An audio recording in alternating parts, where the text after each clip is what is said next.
আল্লাহ রাব্বুল আলামিন জুমার দিনটাকে বান্দার জন্য একটি শ্রেষ্ঠ দিন বানিয়ে দিয়েছেন। আল্লাহ তাআলা বলছেন, ফাসআউ ইলা যিকরিল্লাহ।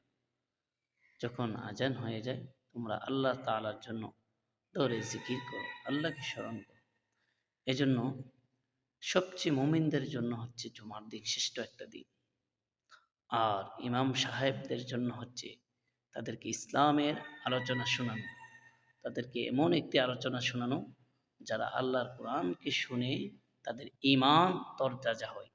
তারা জানে না অনেক কিছু আছে, এমন কিছু কথা বলা যাদের আল্লাহর দিকে তাদের মন আবেগ আপ্লুত হয়ে সকল অনধিকার থেকে আল্লাহ তাআলার জন্য তারা পাগল হয়ে যায়। এজন্য আসুন, যারা শুক্রবারে আলোচনা করবেন, জুমার দিন আলোচনা করবেন, তারা এমন একটি আলোচনা করা যে আলোচনার মাধ্যমে গোটা জাতি, গোটা যারা আল্লাহকে চিনতেছে না, আল্লাহকে বুঝতেছে না, তারা যেন আল্লাহকে বুঝে এবং স্মরণ করে ইসলামের পথে ছায়াতলে চলে আসে। আল্লাহ তাআলা আমাদেরকে সবাইকে ইসলাম আমল এবং মানার মধ্যে আল্লাহ তাআলা তৌফিক দান করুন। আমিন।